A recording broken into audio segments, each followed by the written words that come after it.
काल आपण प्रोनाऊनला सुरुवात केली आणि प्रोनाऊनमध्ये पण पर्सनल प्रोनाऊन चालू केले आणि पर्सनल प्रोनाऊनमध्ये आपण त्यांचं नंबर पाहिलं, जेंडर पाहिले आणि आता आपण शिरलो होतो ते म्हणजे केसमध्ये. आपल्याला पर्सनल प्रोनाऊनच्या फक्त 3च केस पाहायचे आहेत. त्यातली सगळ्यात पहिली ती म्हणजे सब्जेक्टिव्ह केस, जिला आपण नॉमिनेटिव्ह केस म्हणतोय, ही देखील आपण काल पाहिलेली. आज आपल्याला ऑब्जेक्टिव्ह केस आणि पॉझिटिव्ह केस. पॉझिटिव्ह केस फार फार महत्त्वाची आहे पर्सनल प्रोनाऊनची. पाहूया आपण.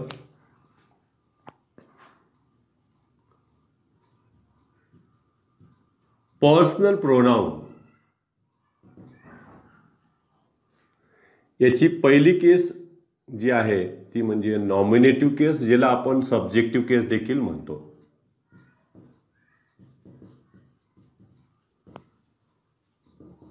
सब्जेक्टचं काम करणारी. झालं. यामध्ये बघा, क्रियापदाच्या आधी येत असेल तर आपण अशी काही उदाहरणं पाहिली होती. समजा मी इथं घेतलं बघा बरं, राजू इज लेझी असं घेतलं तर तुम्ही वर्बच्या आधी येणारा हा नमुना सब्जेक्ट आहे आणि याच्यासाठी तुम्ही काय घेतले इथे ही. एक दुसरं समजा मी उदाहरण घेतलं याच्यामध्ये, काल आपण घेतलेले बघा, the child is crying. Sir हे क्राईंग वर्ब आहे, इज क्राईंग, आणि चाइल्ड काय झालं इथलं सब्जेक्ट आहे आणि त्याचं निश्चित जेंडर माहीत नाही आहे, त्याच्यामुळं आपण त्यासाठी काय घेतलं इथं इट. एक आणखीन त्याच्यामध्ये घेतलं होतं की इट इजची रचना झाली बघा. इट इज किंवा इट वॉज हे डमी सब्जेक्ट आणि डमी वर्ब आले तर त्यांच्यानंतर सुद्धा रिअल सब्जेक्ट म्हणून कोणी याच्यामध्ये प्रोनाऊन येऊ शकते, नामाच्या ऐवजी वापरले जाणारे. बघा बरं, इट इज, जसं मी तिथलं बघा, इट इज आय घेणार का इट इज मी घेणार, आणि त्याच्या पुढे बघा बरं ते ॲम घेणार का इज घेणार लेझी. असे वाक्य सुद्धा येऊ शकतात. 4-4 वाक्य तयार करून देऊ शकतात. It is I who am lazy, it is I who is lazy, it is me who am lazy, it is me who is lazy. असे 4 वाक्य तयार करून देतील तुम्हाला. मग याच्यामध्ये काय घ्यायचं, इट इज जरी असलं तर हे थोडंसं तुम्ही पुसूनच पाहणार सेंटेन्समधून, म्हणजे आपल्या लक्षात येईल की अरे डायरेक्ट संबंध कोणाचा आहे, हाच तर खरा करता होता जो या क्रियापदाशी संबंध लावत होता. चला, मग कर्त्यावर विशेष भर देण्यासाठीच ही रचना तयार केलेली असते. लक्षात ठेवायचं हे इट इजची डमीची. मग याच्यामध्ये इट इज आय, मी होणार नाही, आणि आय सोबत काय घ्यायचंय, ॲम, इज होणार नाही. हे झालं याच्यातलं करेक्ट.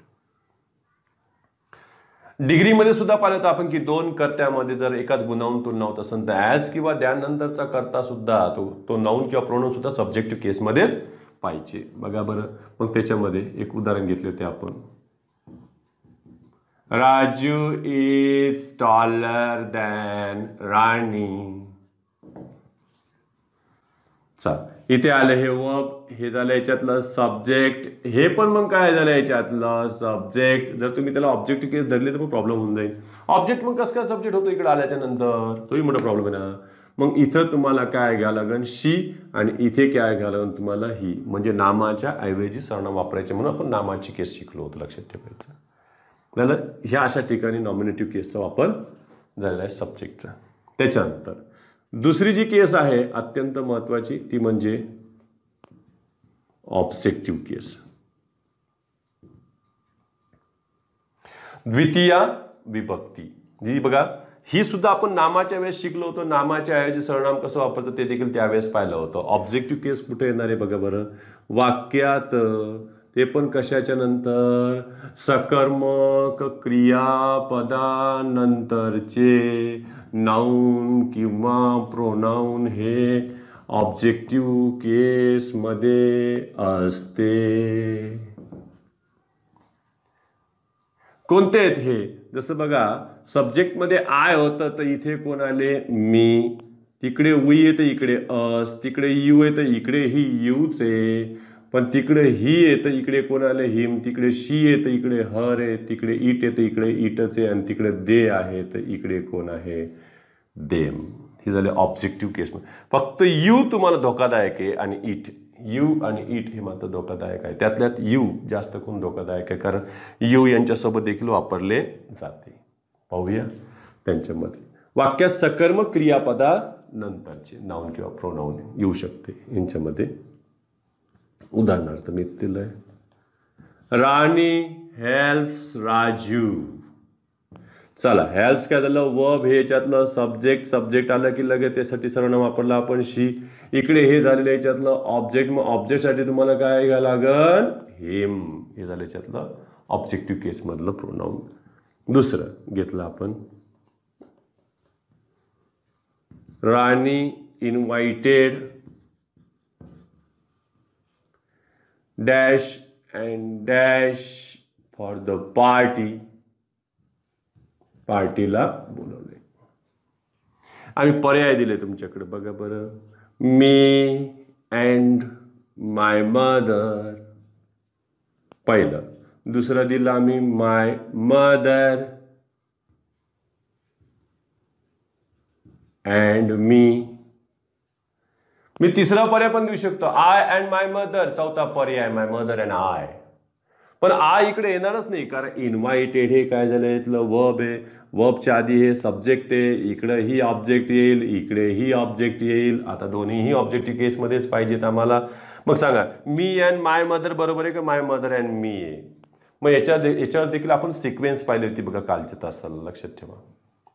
झालं. पर्सननुसार सिक्वेन्स पाहिले की नाऊन हे थर्ड पर्सन मध्ये असतं. चांगलं काम केलं तर थर्ड पर्सनला पहिलं प्राधान्य असतं, नंतर कोणाला असतं, फर्स्ट पर्सनला असतं. इथेही तोच क्रम आहे. मग ती सब्जेक्टिव्ह केस असो का ऑब्जेक्टिव्ह केस असो, लक्षात ठेवायचं. मग याच्यामध्ये बघा, राणी इन्व्हाइटेड माय मदर अँड मी, हे त्याचं उत्तर आहे. पण परीक्षेमध्ये फक्त इकडचीच रिकामी जागा दिलेली होती.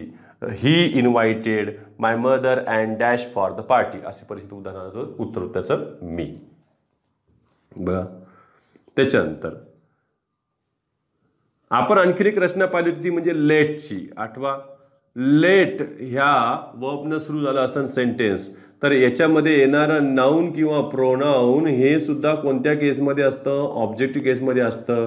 इकडे परत क्रियापदाचं मूळ रूप वगैरे रचना येत राहते. वर्बमध्ये परत वर्ब असते. बघा बरं याच्याकडं मी इथं दिलं, लेट राणी गो होम. सांगा, हे ऑब्जेक्टिव्ह केसमध्ये आहे, हे वर्ब आहे, म्हणजे याचा अर्थ आता ते शी घ्यायचं आहे का तिथं हर घ्यायचं आहे, तुम्ही तपासा. लेट शी गो होम का let her go home? Let her go home त्याच्यामध्ये घेतलंय. जसं लेट आय गो होम का लेट मी गो होम, तर लेट मी गो होम. आपण म्हणतो ना लेट वी गो होम का लेट अस गो होम. आपण म्हणतो ना let us sit here, let us play the game, let us help her. Let's आपल्याकडे आहे, म्हणजे याचा अर्थ लेटच्या नंतर कोण असतं, ऑब्जेक्टिव्ह केसमध्येच हवंय. झालं. मग ते काय करतील, लेट अस ऐवजी तुमची मुद्दाम करून पंचायत करतील आणि देतील.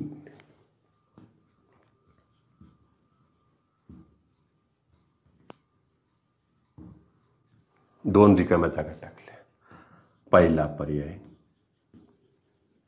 यू अँड आय, दुसरा पर्याय यू अँड मी, तिसरा पर्याय मी अँड यू, चौथा पर्याय आय अँड यू. असं सुद्धा मला देता येईल. मला फक्त दोघांचाच विचार करायचा सध्या, बस फक्त. मग एक सांगा, एक तर लेट आहे, लेटच्या नंतर तुम्हाला काय पाहिजे, ऑब्जेक्ट पाहिजे. मी तरी तिसरा पर्याय तुमच्यासाठी तयारच ठेवतो, यू अँड आय, उगं फसवायसाठी. काही जण याच्याकडेच जायला कमी नाही करायचे, कारण काय यू अँड आय छान वाटतंय, कारण इकडे एक वर्ब आहे प्ले. डायरेक्ट प्ले नाही आहे ना ते, जरी तर लेट नसतं तर गोष्ट वेगळी राहिली असती. You and I play the game हे झालं असतं. पण लेट आहे ना इथं, मग याला ऑब्जेक्टिव्ह केसला, म्हणजे इथला मेंबर ऑब्जेक्टिव्ह मध्ये पाहिजे, इथला मेंबर ऑब्जेक्टिव्ह मध्ये पाहिजे. मग इथं काय you and I, you and me, असे डबल झाले वाटतं पर्याय. ठीक आहे, आपण याला असं करू, मी अँड यू, सारखे सारखेच पर्याय झाले. You and I, you and me, me and you, हे जर पर्याय दिले तर इथंही ऑब्जेक्ट आहे, इथंही ऑब्जेक्ट आहे. हे तुम्हाला घेता येणार नाही. हे ह्याला जर तुम्ही सब्जेक्ट म्हणलं, याला सब्जेक्ट म्हटलं तर इथं ऑब्जेक्टिव्ह केस पाहिजे, सब्जेक्टिव्ह केस चालत नाही. पहिला पर्याय गेला याच्यातला. यू अँड मी घेऊ का मी अँड यू घेऊ? सिक्वेन्स पहा बरं, काम तर चांगलं चाललंय, तर काही दूषण घेतलेलं नाही, दुष्कृत्य तर काही चालू नाहीये. याच्यामध्ये काय झालं, यू अँड मी हे त्याचं उत्तर झालेलं आहे. हे लेटच्या नंतरचं लक्षात ठेवा. त्यानंतर आणखीन एक गोष्ट आपण पाहिली होती नामाच्या वेळेस, ते म्हणजे प्रिपोजिशन नंतरचे, प्रिपोजिशन नंतरचे नाउन किंवा प्रोनाउन हे ऑब्जेक्टिव्ह केसमध्ये वापरावे. मग तसं काही नाही, आपल्या इथं डेटिव्ह केसवाला सुद्धा इकडं ऑब्जेक्टिव्ह प्रोनाऊनला काही वेगवेगळं ठेवण्यात आलेलं नाहीये, सारख्याला सारखंच वापरलं आहे सगळीकडं. बघा बरं, यांच्यामध्ये घेतलंय none except dash dash absent. आम्ही रिकामी जागा सोडलेली आहे, 2 रिकामी जागा आहेत. एक प्रोनाऊनची रिकामी जागा तुम्हाला भरायची आहे आणि एक त्याची वर्बची जागा भरायची आहे. मग त्याच्यामध्ये दिले बघा बरं, मी एम, दुसरं दिलं आय एम, तिसरं पर्याय दिलं मी इज, चौथा पर्याय दिला आय इज, मुद्दाम गुण असे पर्याय दिले तुम्हाला. ते म्हणतो काही विचित्रच वाटते सर ते. मग नन एक्सेप्ट हे याच्यातलं प्रेपोजिशन आहे आणि त्या प्रेपोजिशनच्या पुढे तुम्हाला काय पाहिजे, ऑब्जेक्टिव्ह केस पाहिजे. ऑब्जेक्टिव्ह केस कोणी, इथं मी आहे, हे आय चालणार नाही, हे आय चालणार नाही. आता झालं नन एक्सेप्ट मी. मग हे एक्सेप्ट प्रेपोजिशन इथं मी आलेलं आहे. मग इथलं हे वर्ब कोणाचं आहे, तर हे वर्ब इथल्या ऑब्जेक्ट केसचं नसणार आहे, कोणाचं असणार आहे, ननचं. म्हणून काय पाहिजे इथं me is. None except me is absent. दुसरं कोणीच गैरहजर नाही, फक्त मीच. त्या अर्थानं ते दिलं आहे. दुसरं बघा, the boys are talking about dash. सांगा मी का आय. ऑब्जेक्टिव्ह केस कोणती याच्यामध्ये, प्रेपोजिशन आलेल्या याच्यामध्ये अबाउट, याच्यानंतर तुम्हाला ऑब्जेक्टिव्ह केस पाहिजे आणि ती कोण याच्यामध्ये, मी. म्हणजे ऑब्जेक्टिव्ह केस कुठे कुठे आली, एक तर ट्रान्झिटिव्ह वर्बच्या नंतर, सकर्मक क्रियापदाच्या नंतर, लेटच्या नंतर आणि दिलेले प्रेपोजिशनच्या नंतर. तर एवढं स्क्रीनशॉट काढून घ्या. पॉझेसिव्ह केस,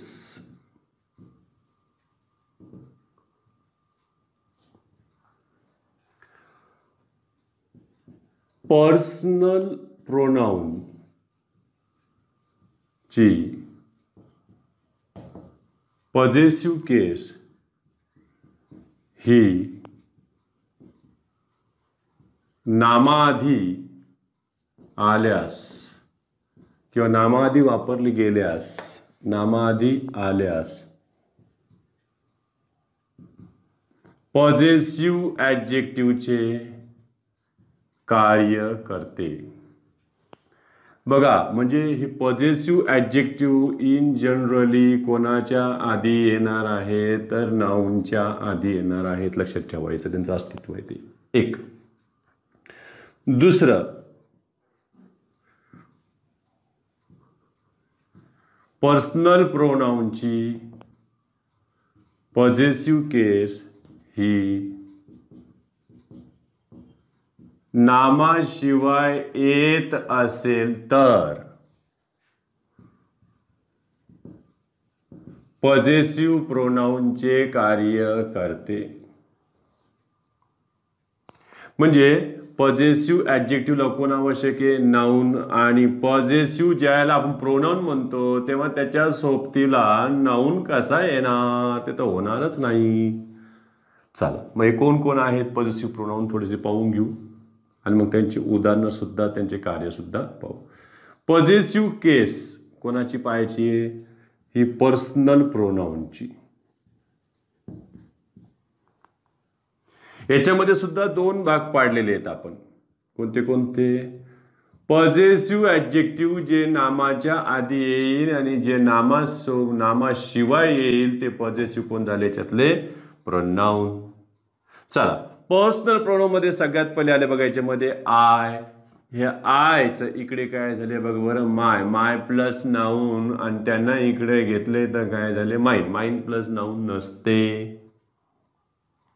याचा अर्थ माझा माझी माझे, त्याचा अर्थ माझा माझी आहे. पण एक लक्षात ये, नामाविना आलं ते प्रोनाऊन हे कोण झालं याच्यामध्ये, ॲडजेक्टिव्ह. आय झालं, मग वी घ्या. चला, वी साठी काय घेणार आहे यांच्यामध्ये, आवर प्लस नाऊन, इकडं आवरचं काय झालं, आवर्स. त्याच्यानंतर पुढे घेतलं बघा मग यू साठी काय घेतलं तुम्ही, इथं युअर प्लस नाऊन, इकडं आल्यावर काय झाले, यॉर्स.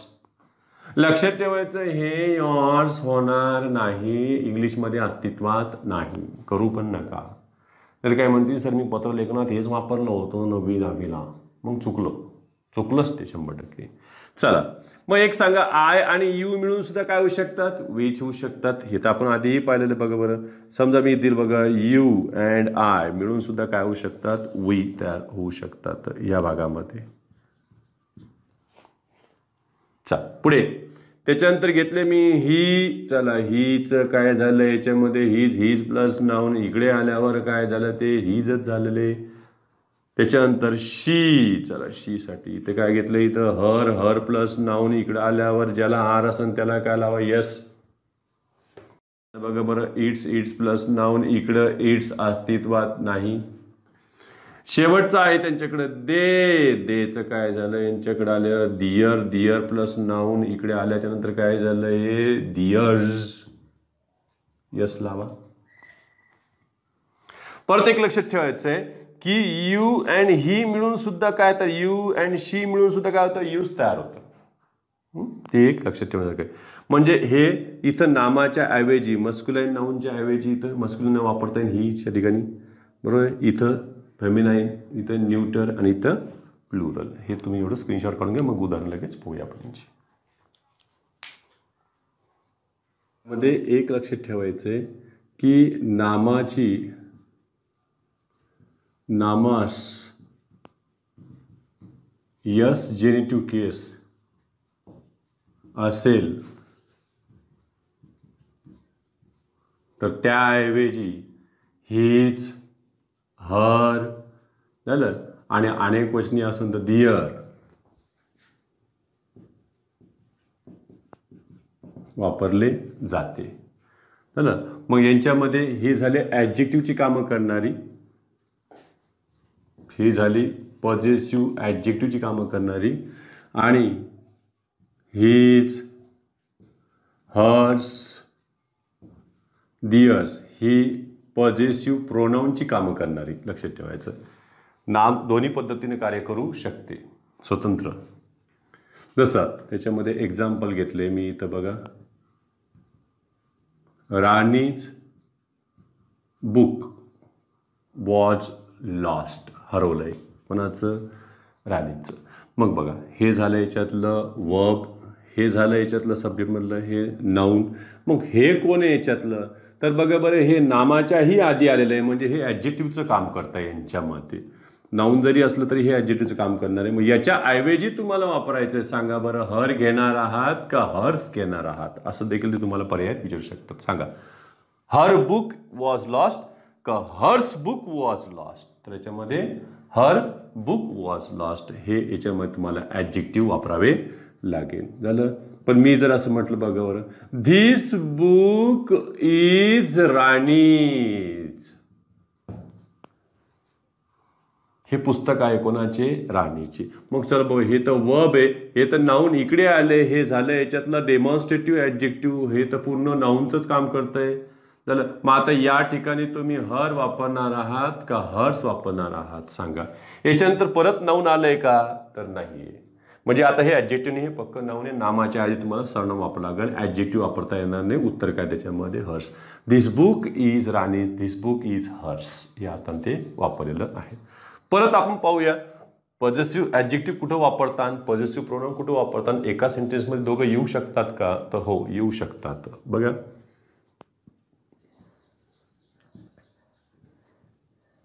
डिग्रीमध्ये दोन कर्त्यात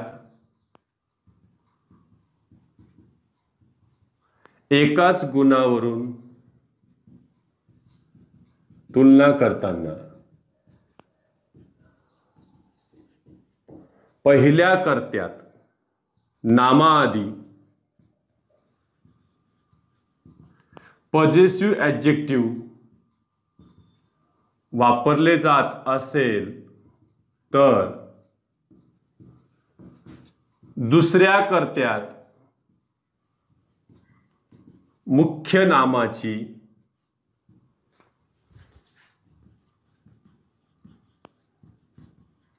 आवृत्ती टाळून पॉझेसिव्ह प्रोनाउन वापरावे. ते वापरले जाते. कुठं? डिग्रीमध्ये. म्हणजे याच्यामध्ये पॉझिटिव्ह ॲडजेक्टिव्ह पहिल्या कर्त्यात आला तर दुसऱ्या कर्त्यामध्ये कोण येईल? Positive pronoun. म्हणजे पहिल्या कर्त्यामध्ये जी केस आहे दुसऱ्या कर्त्यात पण तीच केस, त्यांच्यामध्ये फक्त एक ॲडजेक्टिव्ह एक करायला याच्यामध्ये प्रोनाउन राहिलं. समजा मी इथं दिलं उदाहरण पहा. My son is lazier than. रिकामी जागा टाकली. पर्याय तुमच्यासमोर खुले. My son is lazier than your son. एक, my son is lazier than yours. My son is lazier than yours. आता नेमकी तुलना कोणाच चाललेली आहे? My son is lazier than your son घेतलं तर परत नामाची आवृत्ती ही टाळायसाठी तर आम्ही प्रोनाउन जन्माला आणतो ना, त्याच केसमधलं, त्याच्यामुळे हे जमणार नाही. मग आता हे वाचलं तर सारखंच आहे सर, ते युअर्स युअर्स स्पोकन फॉर्ममध्ये लक्षात ठेवायचं, पण रिटर्नमध्ये लगेच कळतं हे अपोस्ट्रोफीला जमत नाही. नाहीच इंग्लिशमध्ये उत्तर कोण याच्यामध्ये? Yours. My son is lazier than yours. आपल्याकडे बोलत नाही, काही जण मराठीमध्ये बोलताना इतकं बोलतात की बस समोरचा एखादा सिरियस होत नाही म्हणून बरं आहे. आपण म्हणत नाही का तुमच्यासारखंच आमचं कुत्र आहे. तुमच्यासारखंच आमचं कुत्र आहे म्हणजे काय? म्हणजे तुमच्या कुत्र्यासारखंच आमचं कुत्र आहे असं त्याला म्हणावं लागेल तेव्हा ते लक्षात येईल. एखाद्या सिरियस व्हायचं, माझ्यासारखंच कुत्र आहे का असं तोंड घेऊन कुत्र्यासारखंच आहे का? तसं नाही आहे. आपण तर तुमच्यासारखीच गाडी आहे, तुमच्यासारखीच साडी आहे वगैरे वगैरे वगैरे वगैरे त्या पद्धतीनं बोलणं आहे. म्हणजे नामाची आवृत्ती मराठीत देखील टाळली जाते, इंग्लिशमध्ये पण टाळली जाते त्याच्या पद्धतीनं बघा. म्हणजे इकडं आलं ॲडजेक्टिव्ह आणि इकडे गेले पॉझिटिव्ह प्रोनाउन. म्हणजे एका घरामध्ये सुद्धा दोन्हीही येऊ शकतात, पॉझिटिव्ह प्रोनाउन पॉझिटिव्ह ॲडजेक्टिव्ह. बघा त्यानंतर पुन्हा आपल्याकडे काही शब्द असे होते बघा जे समूहला घेऊन चाललेले होते, समूहवाचक कलेक्टिव्ह नाउन्स. त्या कलेक्टिव्ह नाउन्सचं जर तुम्हाला वचन क्लिअर करायचं असेल तर त्यासाठी तुम्ही पॉझिटिव्ह ॲडजेक्टिव्हची मदत घेऊ शकता. त्यांच्यामध्ये बघा बरं, हे शब्द घेतले आता आपण. Jury, committee, government, audience, family. बघा ही नामे दोन्ही वचनात उपयोगात येतात, परंतु त्यांचे वचन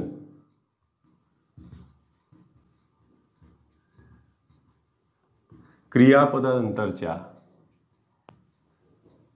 पॉझिटिव्ह ॲडजेक्टिव्ह वरून ठरवले जाते.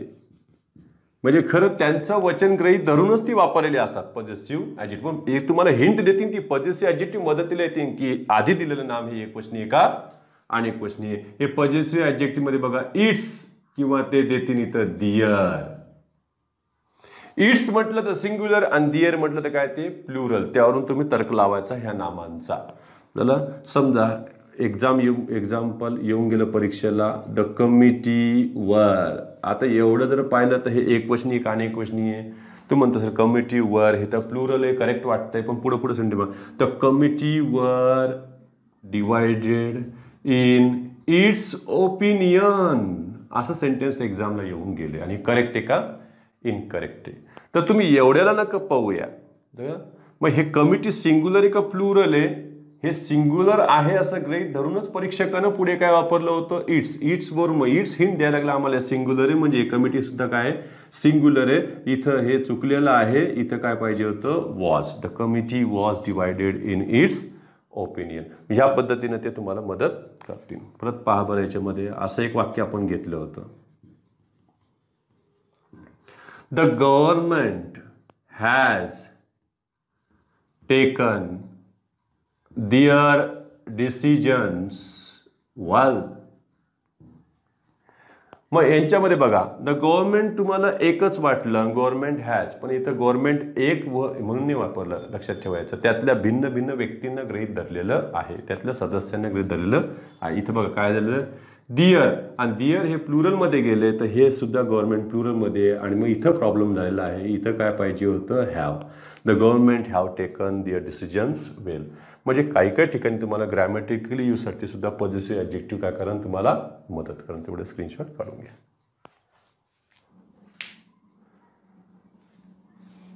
पॉझिटिव्ह ॲडजेक्टिव्हचेच काही उपयोग आहेत बघा. मी तिला आय हॅव माय बुक याच्यामध्ये माय वापरलेलं आहे. आयसाठी काय घेतलेलं आहे माय. दुसरं घेतलं मी याच्यामध्ये you can do your work. हे झालं याच्यामध्ये पॉझिटिव्ह ॲडजेक्टिव्ह. कोणासाठी वापरले ते यू साठी झाले. आता आम्ही असं दिले you and your brother can do dash work. आता रिकामी जागातली झालं.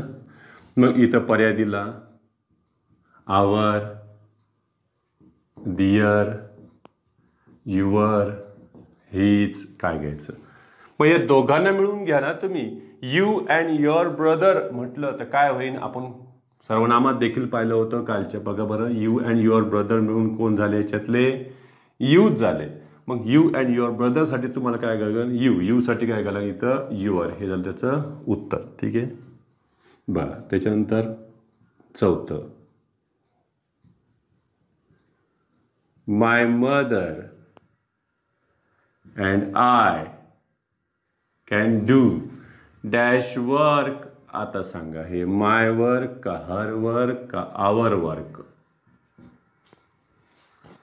माय मदर कॅन डू. मग माय मदर अँड आय मिळून कोण तयार झाले इथं वी. मग वी साठी काय आले इथं our. We can do our work. या अर्थानं ते घेता येईल. पुढे Mr and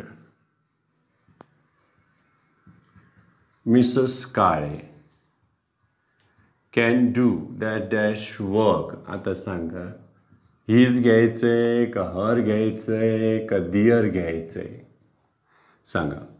mister and Mrs काळे मिळून काय झाले हे दोघं मिळून दे. मग दे साठी काय घेणार तुम्ही दियर. हा पद्धत याच्यामध्ये चालणार आहे. त्याच्यानंतर आणखी बघा बरं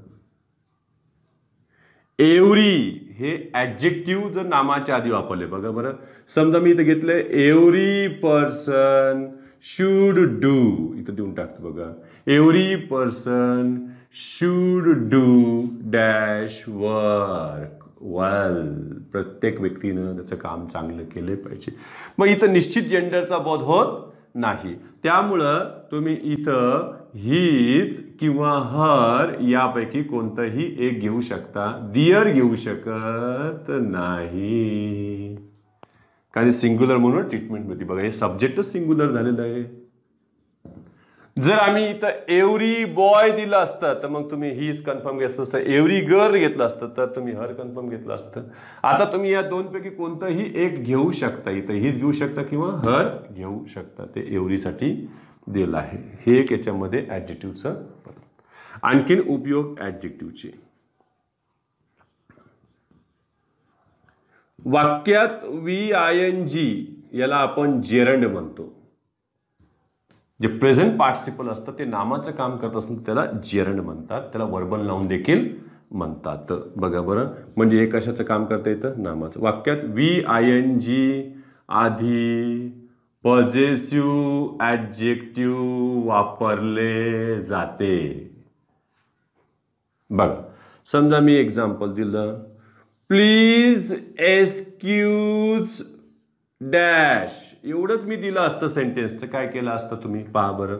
समजा मी पर्याय दिला तुम्हाला मी आणि दुसरा पर्याय दिला माय. प्लीज एक्सक्यूज मी. आपल्या ऐकण्यात जास्त त्याच्यावर please excuse me. My name is Anthony Gonsalves. Excuse me please. ते पद्धतीनं एक्सक्यूज मी हे माहिती आहे. पण परीक्षक इतकं सोपं टाकणार नाही तुला. तुला माहिती आहे मी इथं घेणार तर तू तसंही please excuse dash being late असं त्यानं सेंटेन्स टाकले. तर आता काय घेणार please excuse me being late असं होणार नाही. जर इथं फॉर प्रेपोजिशन असते तर मी चालले असते. बघा please excuse me for being late. पण इथं फॉर काढून टाकलेलं इथं हे नाऊन डायरेक्टच. आता काय त्याच्या आधी ॲडजेक्टिव्ह तुम्हाला घ्यावं लागेल. प्लीज आन्सर झाले. तर एका परीक्षेला काय झालं होतं, इथलं पॉझिटिव्ह ऍडजेक्टिव्ह बरोबर दिलं होतं, इथली रिकामी जागा टाकली होती. मग हे सुद्धा माहित असलं पाहिजे की पॉझिटिव्ह ऍडजेक्टिव्हच्या बाजूला येणारं जेरंडच हवंय तुम्हाला नाऊनच्या रूपात असणार. बघा एक दुसरं, आय डोंट लाईक डॅश एवढं दिलं असतं तर सांगा बरं तुम्ही हिम घेतलं असतं का हीच घेतलं असतं, हिम का हीच.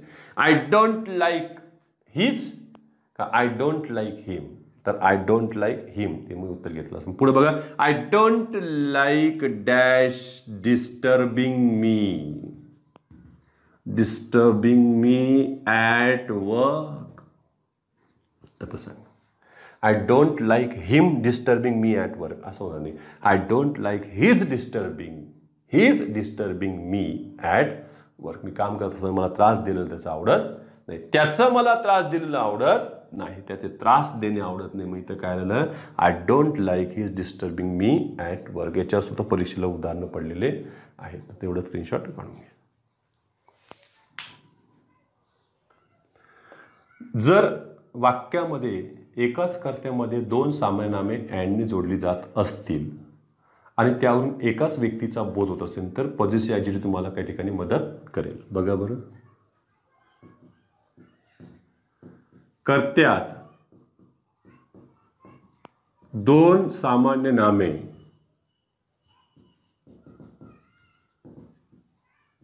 अँड या कंजंक्शनने जोडली जात असतील व त्यातील म्हणजे त्या दोन नामातील त्यातील फक्त पहिल्या नामाआधी आर्टिकल द वापरले गेले असेल तर क्रियापद तर कर्ता एक वचनी बनतो आणि त्यानुसार क्रियापद व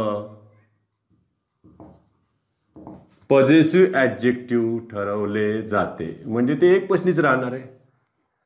म्हणजे एखाद्याला समजा कर्त्याचं वचन ओळखू आलं तर पुढचे मदत करतील तुम्हाला वचन करण्यासाठी. पहा बरं, यामध्ये दोन नामापैकी कुठल्या फक्त पहिल्या नामाआधी आर्टिकल आले तरची ही गोष्ट आहे. बघा बरं, समजा तुम्ही सेंटेन्स पाहिलं, द पोएट अँड फिलॉसॉफर. पाहताच सांगा तुम्हाला इथं एक व्यक्ती दिसतो का दोन व्यक्ती दिसत आहेत. पाहता क्षणी चुकणार. पहा बरं, पोएट अँड फिलॉसॉफर म्हटलं की तुम्हाला दोन व्यक्ती डोळ्यासमोर दिसतील. त्याला कवी पण आहे आणि तत्वज्ञ सुद्धा आहे त्याच्यामध्ये. पण पहा बरं, व्यक्ती एकच आहे का दोन आहे. आपल्याकडनं एखादा गायकही तोच असतो, संगीतकारही तोच असतो, कधी कधी गायकही तोच असतो, संगीतकारही तोच असतो, गीतकारही तोच असतो, जसं अजय गोगावळे. एकाच व्यक्तीमध्ये अनेक गुण असू शकतात. किशोरदा तो तर हिरोही तोच होता, गायकही तोच, संगीतकारही तोच असायचा.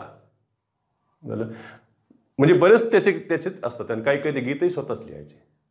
द पोएट अँड फिलॉसॉफर, व्यक्ती किती आहे हे, एक का दोन आहे. जर इथं ओळखण्यात तुमचा गोंधळ झाला तर मग परीक्षा काय करेन, तुम्हाला रिकामी जागा टाकेल. इथलं ही जागा आहे वर्बची, त्याला आणि आम्ही आता टाकलं dash perfect in dash work. आता तुम्हाला इथं पॉझिटिव्ह ऍडजेक्टिव्ह वापरायचा आहे.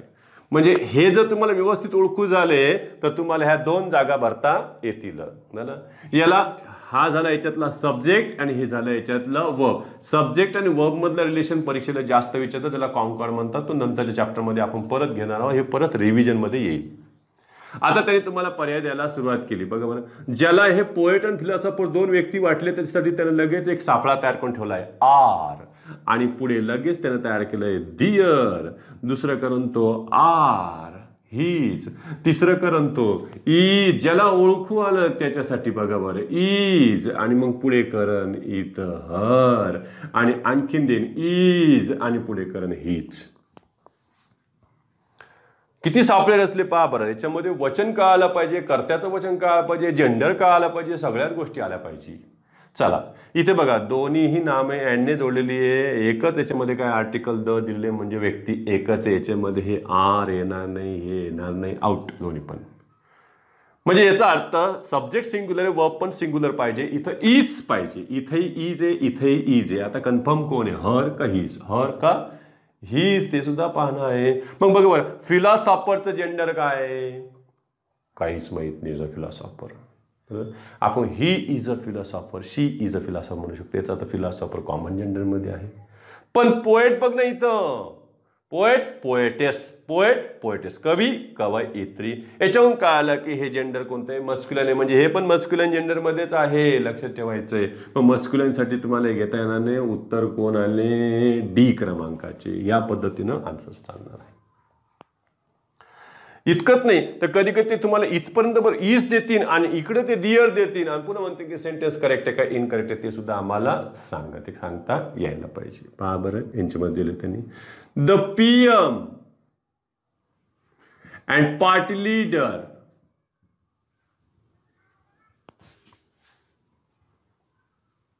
have done their work well. चला सेंटेन्स करेक्ट का इनकरेक्ट आहे हे तरी पाहून पळतावून आपण यांच्यामध्ये. चला इथे काय दिलेलं आहे? हॅव. इथे काय दिलं? दियर. म्हणजे हे प्लुरल मध्ये, हे पण प्लुरल मध्ये. प्रॉब्लेम काय झालाय मग? हे कसं काय दिलं यांनी? Have their work. अरे इथं बघा ना, PM अँड पार्टी लीडर, इथं व्यक्ती तर एकच आहे, आर्टिकल एकच आहे. याचा अर्थ इथं पण चूक आहे, इथं पण चूक आहे. इथं काय पाहिजे होतं? हॅज. आणि इथं काय पाहिजे होतं? हीज किंवा हर. त्यांचं जेंडर मेन्शन केलेलं नाहीये. मग हीज किंवा हर तुम्हाला घेता येईल. मग अशा सुद्धा चुका याच्यामध्ये येऊ शकतात. तर काही ठिकाणी बघा बरं, आर्टिकलच्या रिकाम्या जागा भरण्यासाठी सुद्धा तुम्हाला पॉझिटिव्ह ऍडजेक्टिव्ह मदत करू शकते. पहा, dash poet and dash philosopher. did his work well. आता वर्ब मध्ये तर काही हिंटच नाही मिळाली. डीड एक वचनी अनेक वचनी दोन्ही मध्ये बसतंय. मग हे एक वचनी का अनेक वचनी? याच्यासाठी कोण तुम्हाला मदत करणार आहे? तर तुम्हाला मदत करणार आहे हीच सांगणार आहे हे एक वचनी आहे का अनेक वचनी. आम्ही तुम्हाला लगेच पर्याय दिला द. दुसरा पर्याय दिला आम्ही तुम्हाला नो आर्टिकल. तिसरा पर्याय देऊ आम्ही तुम्हाला नो आर्टिकल द. कोणतं घ्यायचं मग? काय म्हणते सर, हे दच बरं वाटायला, जागा हे मोठी लहान आहे सर, हे तर जमतच नाही सर, हे एक गोंधळ सगळं. तसं नाही बघ, हीच म्हणजे व्यक्ती एकच आहे, अँड जोडलेले आणि पहिल्याच नामाच्या आधी आर्टिकल लावता येईन. हे जमणार नाही. हे उत्तर आहे बघा, the poet and philosopher did his work वेल.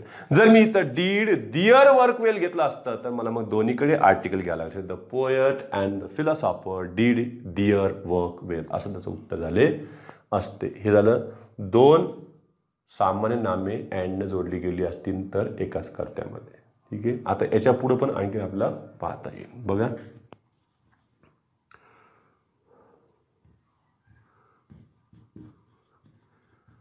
दोन कर्ते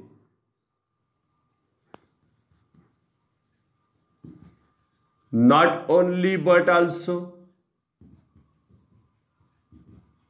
either or, फक्त or, neither nor या कंजंक्शनने जोडले गेल्यास